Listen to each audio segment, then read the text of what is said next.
Welcome to Diversity Xtra with your host, Don McKneely.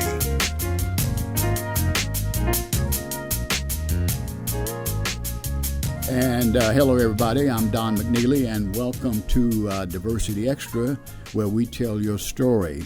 Our guest today on Diversity Xtra is Darcel Webb. Darcel is the District Manager of Business Diversity for the Dallas County Community College District. Darcel, welcome to the program. Thank you for inviting me, Don. Absolutely. It's certainly a pleasure.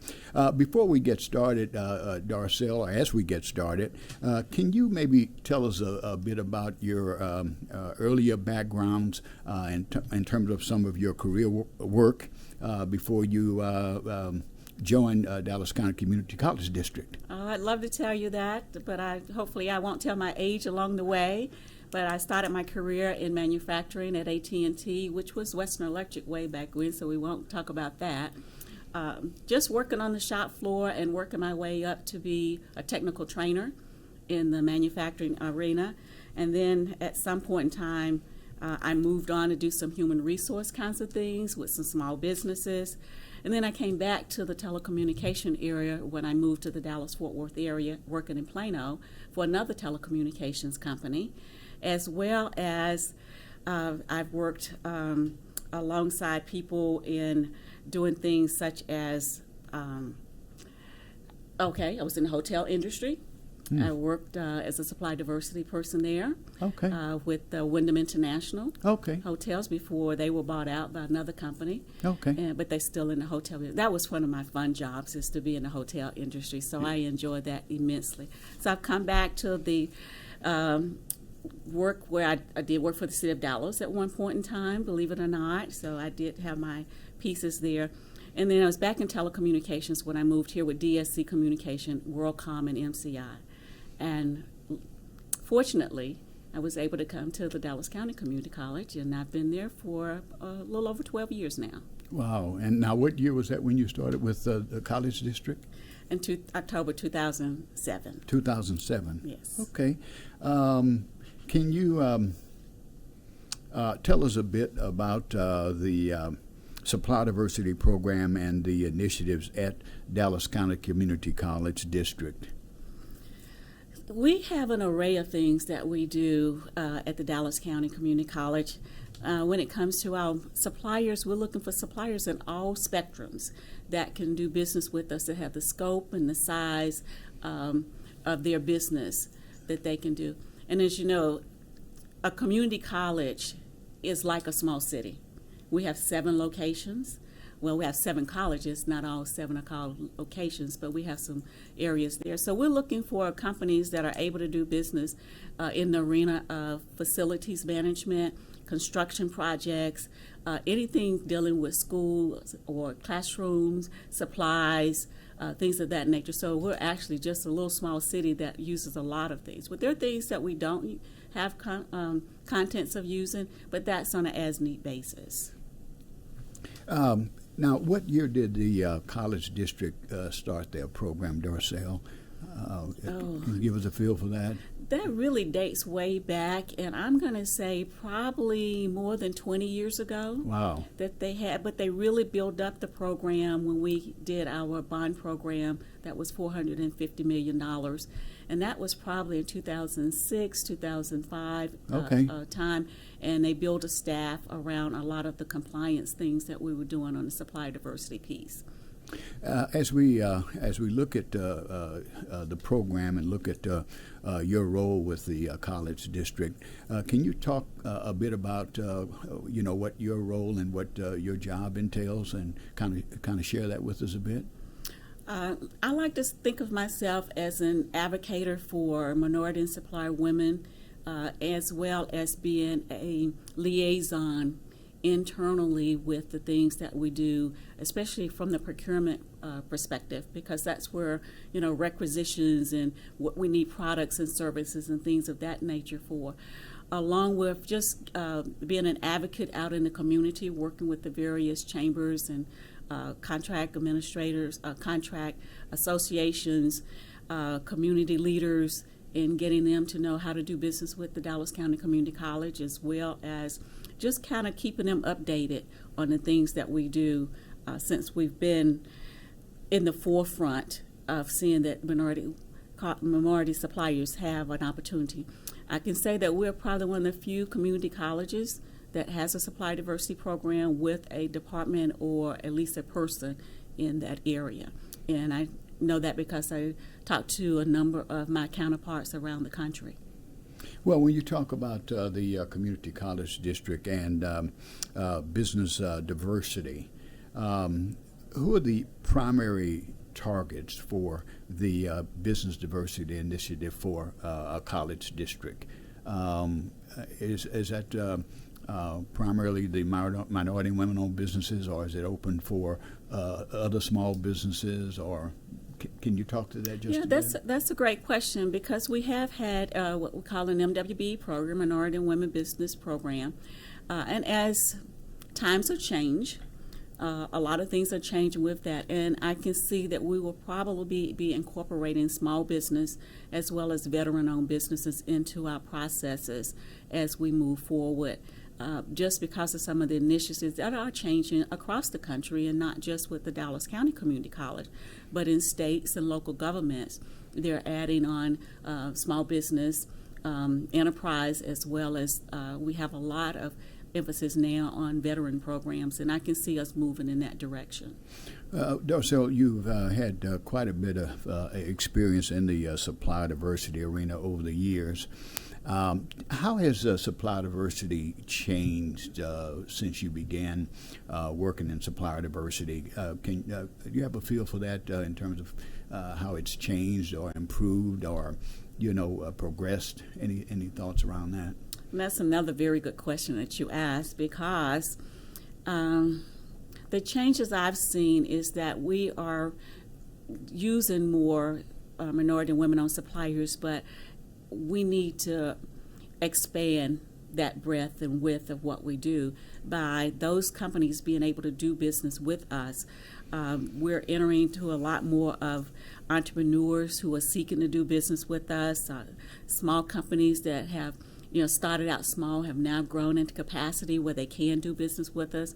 We see a lot more subcontractor, which we call second-tier dollars on a national level, as you see that. And then I've seen the ups and the downs of supply diversity. I've seen departments increase with the number of employees they have that support diversity, and I've seen departments decrease over the years. So I think it's kind of like anything in our business. You're going to see the ups and the downs throughout that. Seeing more importance on certification being added to that list, more so for them, because we only count the dollars of our certified suppliers, and I'm sure you're going to ask me a little bit more about that.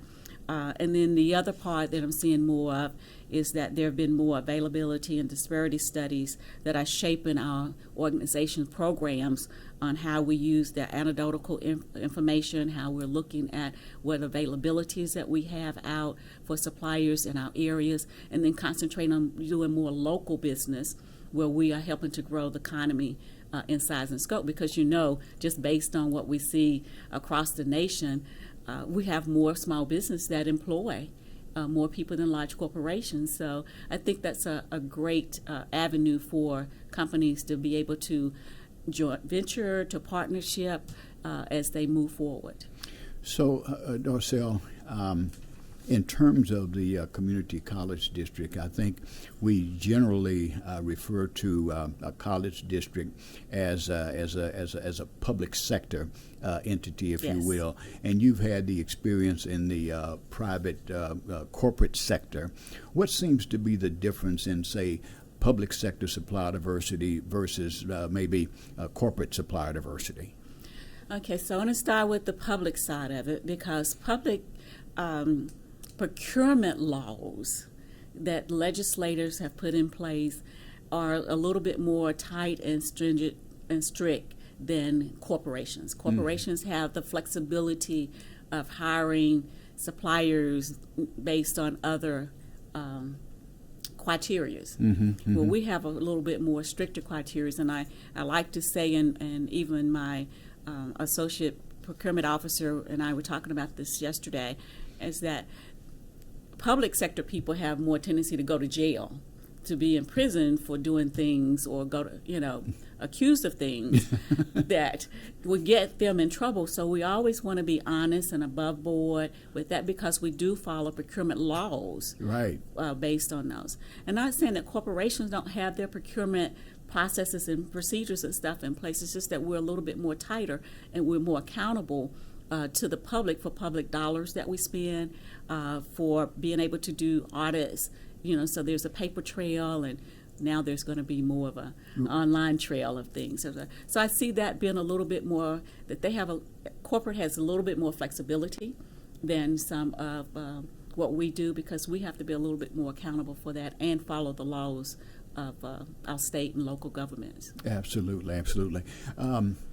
Well, along that same line, Darcel, I know you're involved with a lot of organizations locally, regionally, and nationally. Do you see that public sector entities are now getting more involved in diversity initiatives and supply chain diversity? Do you seem to see that, more is happening in that space now, in terms of diversity inclusion in the supply chains? Don, again, there are some areas where we're seeing a lot more of those things kind of happening, but I would say we're probably about the same. The more staff you have, the more compliance you can do, the more outreach that you can do, the more involvement you can be with the community. On a national level, I see that people have some more flexibilities, but also see that some are not being as flexible as others. So again, it's kind of a cycle of doing. You'll see a lot of emphasis on minority and women-owned suppliers, and then you'll see that cut down. And we've seen databases come and go. We've seen people cut back on the number of suppliers that they use, and now they expand on that. Based on their capabilities, you're seeing more companies, especially on the private sector, that are into economic development. Not saying that we do it on the public side, because we're just as concerned about the economy on that end. And I know that just from top management down, we're looking at how do we get better at it throughout, just having the ability to have the access, and corporations and suppliers having access to us. In terms of opportunity with the college district, as a diverse supplier, as a minority and woman-owned business supplier, what might be some of the opportunities, or is there a general area where opportunities might exist for becoming a supplier to, like, the community college district? Oh, suppliers hate to hear us say this, but you still need to go and register in our system. I think you need to do background. You need to see if you have a good fit for doing business with us. When new innovative types of ideas come out, and maybe we're on the cutting edge of certain things, but you still must be able to go to the database, register as a supplier. Sometimes you're going to find that commodity, sometimes you're not. You're going to have to engage with the buyers. The buyers are going to have to engage with the colleges on the end users to find out what opportunities are there. We can go to if we go to the website and see that there are opportunities out there for construction, for example. We have pre-bid meetings. They need to come to the pre-bid meeting. Even if your company isn't in that space, but you think there's an opportunity, if you've read the specs, if you've looked at the bid itself, and you come, you can meet the primes, you can meet companies that are going to be putting in that, or you can go back to our website and we list all of the participants, because those who have attended the pre-bid meetings for construction facilities projects are going to be listed there. And then you can contact them personally and say you have these types of products and services that can use. So you can hear about them through many ways. Subcontractors don't need to wait until there's an opportunity. You need to be seeking out those that are going to be doing work on the prime side of that. Just be aware of what commodities that the community colleges purchases. because that's a big portion of that. And finally, don't be afraid to call and talk to the buyers or talk to the supply diversity persons and to get more information, because sometimes we have inside information that they aren't able to see outside. For examples, we have contract pricing lists. We can tell you when that's going to expire. We can tell you that 3 months, 2 months ahead of time, they're going to be advertising for those types of services. And we can tell you, hey, that's already been bid out. That's not going to be another 2 years or 36 months before that opportunity comes again. So, just be aware of that. So in terms of establishing a relationship, you mentioned the buyers and having conversation with buyers. So how does a minority or woman-owned business supplier get a chance to meet a buyer? Is there like a trade show or something like that happens that kind of helps facilitate that? We have not had that in quite a while, but we do have, how to do business with us. And generally, I'm the person that's speaking, and we invite our buyers to come out and maybe, because we have a small buying department. There are 4 or 5 buyers plus our senior directors in that arena. You can go on the website. You can find out who those people are. You can give them a call, which they get calls all the time, and they get emails sent to them all the time about whatever opportunities that they have coming up, or just to introduce themselves to the buyer. Now, the one key thing, again, is to talk about public sector. Once that bid goes out, the buyer's not going to be able to talk to you about that bid. If you send a question in, we'll send it to the right way so everybody has an opportunity to hear what that question is and what the answer is. So be aware of those types of things that take place ahead of time for those to happen. For our audience, if you just joined us, we're talking today with Darcel Webb. She is the district manager for business diversity at the Dallas County Community College District. Darcel, you mentioned certification or being certified or getting certified. How important and how critical is that to doing business with a college district or the public sector opportunity? It is very important to us. We do business with all suppliers that meet the scope and size and all of those other grandiose things that we look for. With minority suppliers, we would love for them to be certified. That is how we count the dollars. That is how we look at how are we doing. What percentage are we spending in the minority arena? So certification is very important to us. So I can talk about the 4 certifications that the district uses. And that's the North Central Texas Regional Certification Agency, and I know that's a mouthful. It's NCTRCA. Okay. There is an application process just like the Dallas-Fort Worth Minority Business Council, the Women's Business Council Southwest. The only difference with them is we look for an application fee for NCTRCA, and then after every 2 years of their certification, if everything is still in good standards and they've signed the affidavit that nothing has changed, they can be recertified under their commodity. With the Women Business Council and the Minority Council, the same process exists for them to be certified, and then they feed into the hub certification. And if you're not certified by any of those 3 that I've just discussed, the hub, which is the historically underutilized business, we use every supplier that we possibly can under those. So those are the 4 areas that we would look for certification that we use right now, that we're counting the dollars so that we can look at the percentage through African American, Asian American, Hispanic American, Anglo women, certification, and Asian Pacific and Asian Islanders. So as you talk about the different organizations and associations, and how important is it for minority and women-owned businesses to plug into, for instance, the Dallas-Fort Worth Minority Supply Development Council and the Women's Business Development Council? Do those organizations really help to bridge some of the gap, I guess, between suppliers and organizations like the College District? Absolutely. The great thing about agencies and councils is that they have networking events, they have workshops, they have a lot of information that's trending and things like that. What opportunities are out there?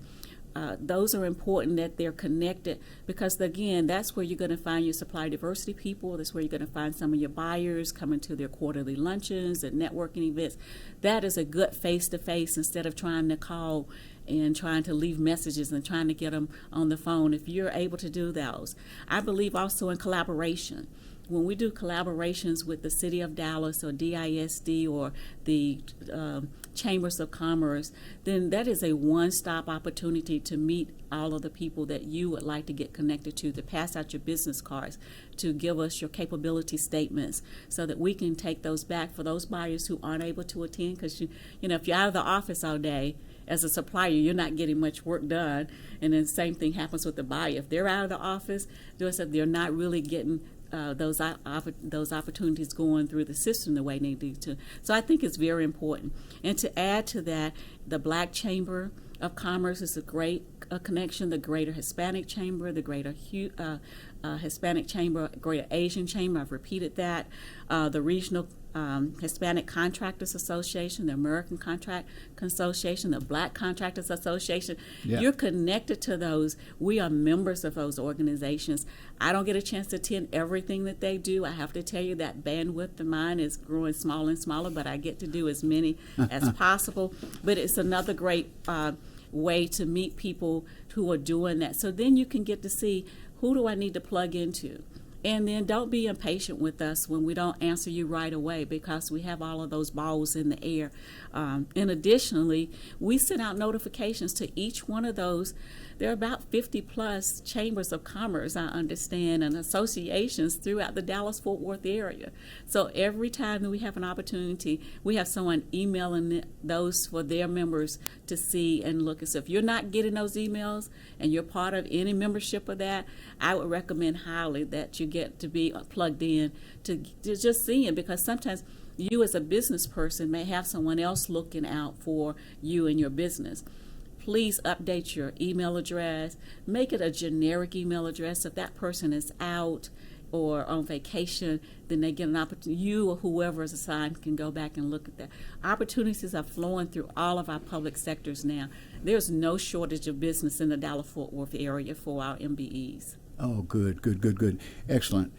So as you mentioned, keys of certification and networking. It sounds like, yes. Networking and certification. They kind of go hand in hand. It sounds like. I want to add collaboration to that too, because sometimes we see us as an island.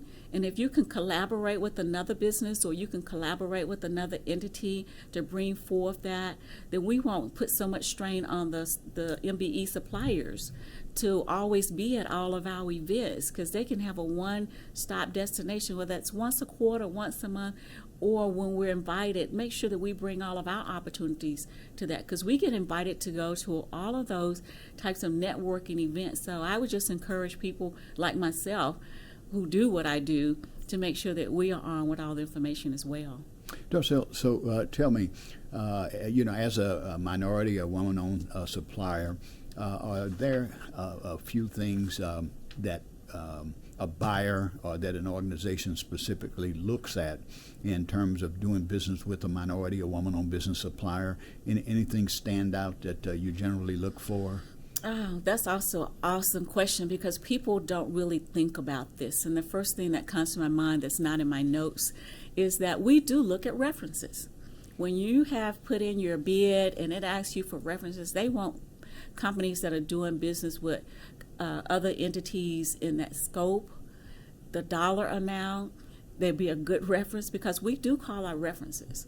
So if you're just beginning, I would admonish you to go and partner up with some. Start small and then work your way, up and doing business, so that you will have the right types of references that you are using. Or if you're out of the general area, make sure that you are engaged in some of those. Maybe you send your salesperson. Maybe there's an opportunity that you see that you need to do joint ventures with. I know a lot of our public entities are looking at joint ventures and partnerships and things of that nature to help you to get connected and get to know the right people.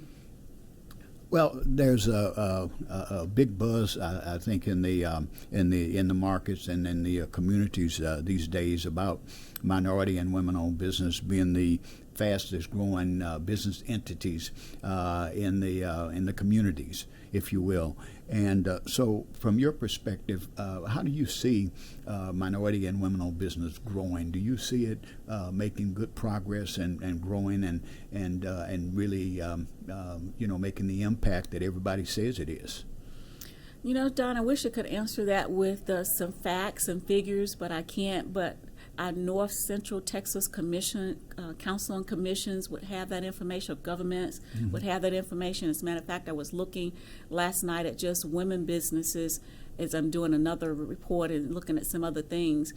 There's like 11.6 million new businesses that women have started, and I may be misquoting that, so I hope I'm not too off key on that, and executives and CEOs of women growing.